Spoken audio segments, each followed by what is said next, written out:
Folks, we are back, and we are ready to do what we always do. We're going to drink a beer. Hopefully, we won't talk about it for too long before we jump right into a video. And today, what do we have? Video? Either one.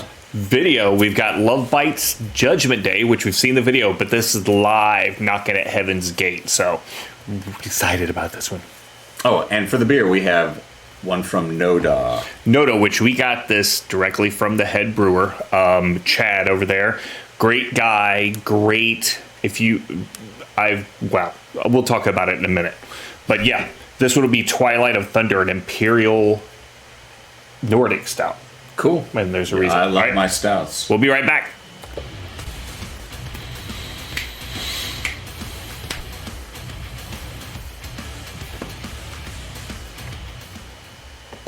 All right, so as I was saying, we actually met Chad over there, their lead brewer, and he gave us a nice crowler full of this Twilight of the Thunder God Imperial Nordic Stout, and it's a 10.5% alcohol. Dang. Whew.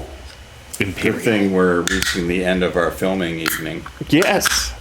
Oh my God. That had some oomph. Oh yeah, oomph to it. Oh. So I actually didn't get to go to NoDa with you. Nope. I had, but you do have to make that arise. But yeah, I do want to go, and I was disappointed I couldn't go. So. Yep. Hey, but that just gives us a reason to go back. True. Yep. So Chad is one of those people that he's forgotten more about beer than I ever knew. When you go into a place and you think you know what you're talking about, and I held with him with a lot of stuff, but then he goes to about 3 levels higher than I'm really capable of. So great guy and super knowledgeable. I'm smelling chocolate nibs, dark chocolate nibs. Yes, definitely. Coconut, a little bit of coconut, right? I don't know if it's coconut. No, but it has that nutty, sort of a vanilla-y, almost strawberry-ish. Nice light, maybe like a little combination of syrupy scent to it as well. Like, I think of those, you know how when you had just a little bit of spending money and you want to get something for your mother and you went and got those chocolates with the cherries in them? Oh, the cordial cherries? Yes. Yeah. Actually, it reminds me a little bit, I was going to say, and you could tell I'm completely wrong, but almost like when you would get the chocolate covered caramels, like the turtles. Yeah. Kind of reminds me of that a little bit. Yeah. But I'm getting all that. But really good. Okay, I'm diving. So, decent head on it while he's jumping in there, so. Oh, yeah. Oh, my God. I almost want to say like a banana, like a banana split. Yeah. I keep thinking of chocolate and fruits. I can't identify the fruit, but it's got a fruity, something sweet. I wonder if it's the type of malt they used with it, which would make sense. Roasty, toasty malt, and then it brings out different flavors in each one. So yeah. Anyway, we're going to actually think on this a little bit. Yes. And then we're going to get right over to our reaction. And Lovebites? Lovebites. Let's go.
What are you gonna say?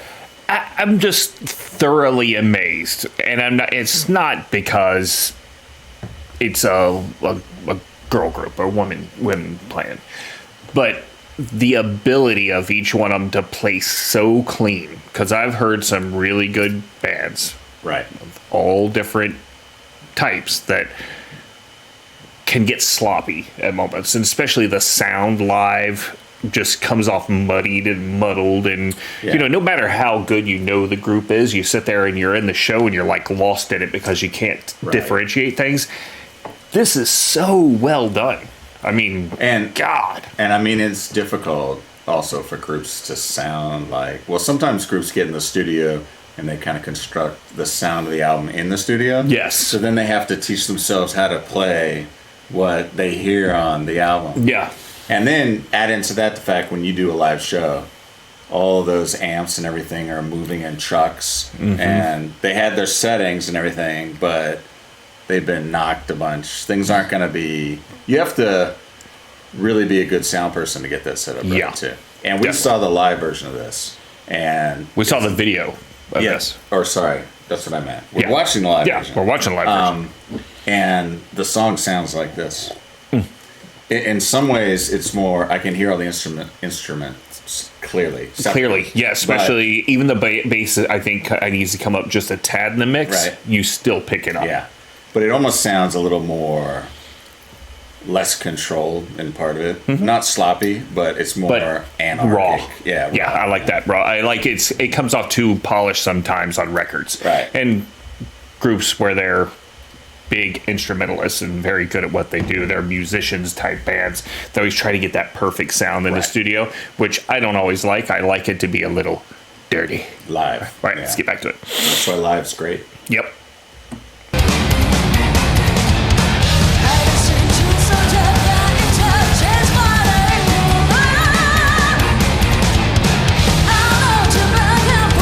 I mean, her voice is perfect.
So as a guitar player, this is something I really enjoy. Is like, did you hear about all this stuff with Motley Crue and a few other groups that they're starting to find out they're not just playing the backing tracks, but they're just not playing.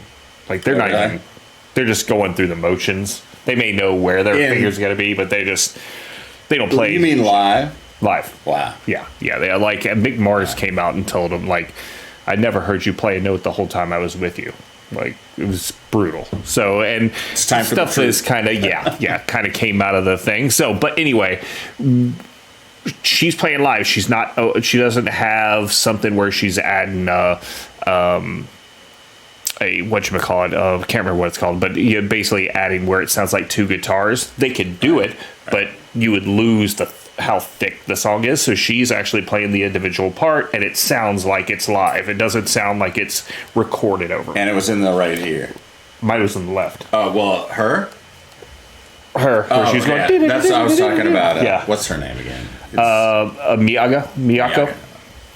So it's Eminem, Midoriya, and Miyako. Miyako. Okay. So yeah, hers. She was doing that light, fast pick. Yeah. And I could hear that right here on the side, yeah. And I noticed that the singer has a monitor. Yeah. But it didn't look like they could. They have their monitors, I think, on there. Well, she has hers down there too. They might have in-ears. Yeah. Probably. Yeah, probably. But all right, let's get back to it.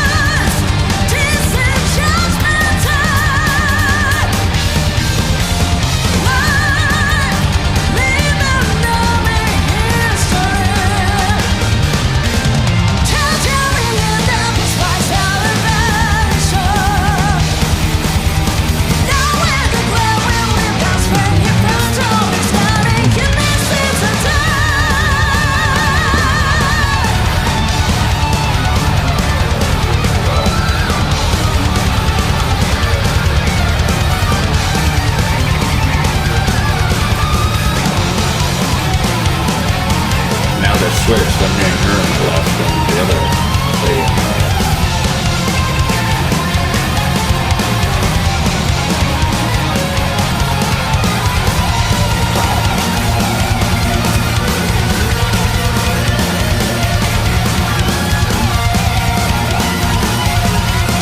Love that. That used to be a finger exercise I did.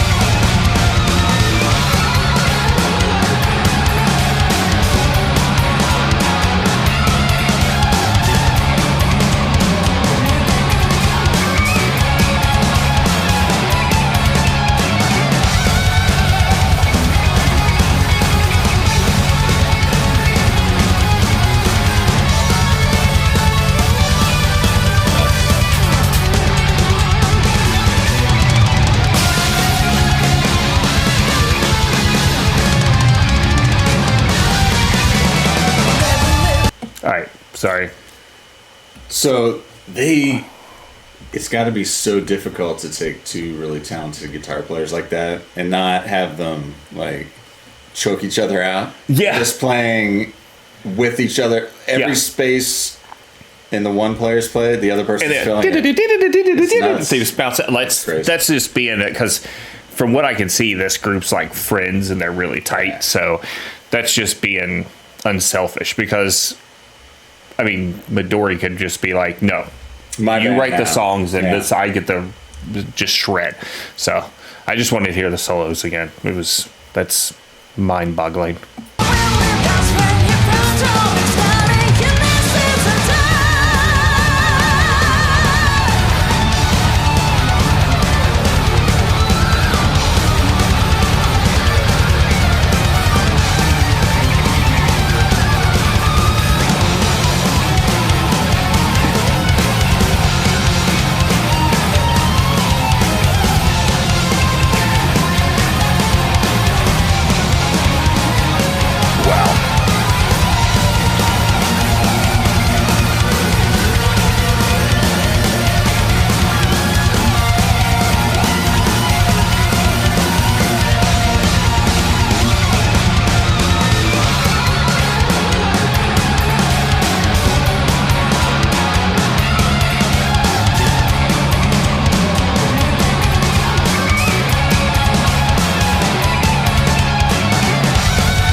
You know what's funny about that? Is it sounds like a glass breaking, and the lead singer looks like she's either a bride or a bridesmaid. They're like doing the Greek thing where you stomped it. But then finish up. Love this sound.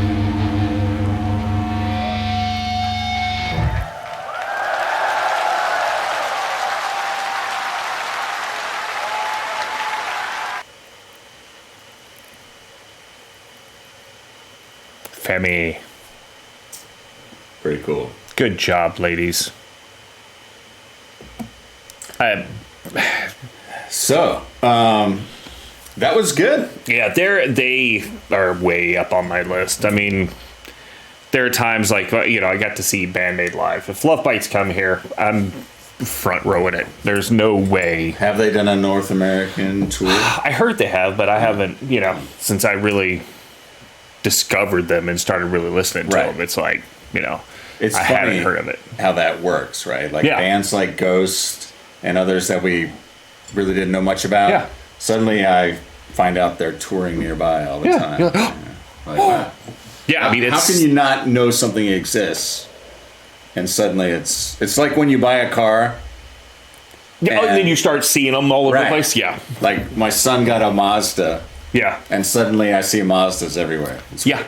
And that's the same thing. I bought a Volt, so I'm driving around, and then all of a sudden I'm like, oh, yeah. Here's another one. Yeah. So anyway, that was good. Great song. Love the first Eminem video I rock. saw of theirs was Judgment Day, the official video. That's right. And that still is my favorite song. And when I hear it live, that doesn't change because it's even better than the official video. Because Midori, what I was saying earlier, like when she's playing that back in the background, a lot of guitarists will use a harmonizer. That was the phrase I was looking for, or the item I was looking for. Right. So they'll make it try to sound like two guitars, or they'll play a backing track with her doing it. Love that they didn't do that. Yeah, love that cool. raw, showing that you're playing it. That's, especially nowadays, that's just huge to me. Personally, I like if a band can't play live and sound. Yeah. And don't bother practicing for months to go on tour, then that's not a real band. Nope. They're just like all the other. I don't like care all the if people you're that, like pushing buttons like Daft Punk. Yeah. Or if you're doing instruments, if you can't do that stuff live and show that you're actually playing, then don't do it. Just go do something else. Anyway, so back to our beer, Twilight of the Thunder God. I think that works pretty good for Judgment Day. I think it works good for this beer because this is like getting hit by a bolt of lightning. Yeah, it's really good. So I will let you go first and give us your opinion on it because I was able to go get this thing. So I love crowlers. I especially love stouts. And this is one of the best ones I've had. Yeah. And it's not just the 10.5% ABV talking, but I would give this a 4.1 or 4.2. I'm going to go, I was going back and forth between 4.2 and 4.3. There's a couple that I feel are pretty damn close. But this does remind me of like when they first came out with Dragon's Milk. Yeah. Back in the day, though, when it was first came out, there was something about it. It's kind of a little bit different now. Right. But God, it reminds me of that so much. It's love it. So yeah, 4.3 definitely. Okay. We're on the same page with this. Yeah, so. Definitely, without a doubt. Yeah, thank you for this beer. Awesome. Thanks, Chad. Oh, you guys can use BEVANA. What am I doing? It's here. Yeah, it's on your side now. They will ship local brews for you. They'll package them all together. If you go down to the description, you can get a 10% off your first order. Yes. And then you get that. Make sure it's bevana.shop.com. Make sure you go there. And then NoDa Brewing, which, look at that, right center. There you go, Chad. Good job. All right, so make sure you guys go there. There'll be a link to their site, so you can go look at other yummy beers just beside our Thunder God friend here. And then also there'll be a link to Lovebites Judgment Day Live. Right. Hopefully this doesn't get blocked because it is very new. So, but hey, I don't care. It's Lovebites. I love it. And then besides that, hey, just take a look at our merch. Hit the little thumbs up thing. Come back and visit us. We're going to do a lot more Lovebites. Bandmade. Hanabier. Probably some Spirit Box. King Gizzard and the Lizard Wizard. King Gizzard and the Lizard Wizard. Okay, guys. It's a mouthful. right. Chill. Cheers. We see you guys on the next one.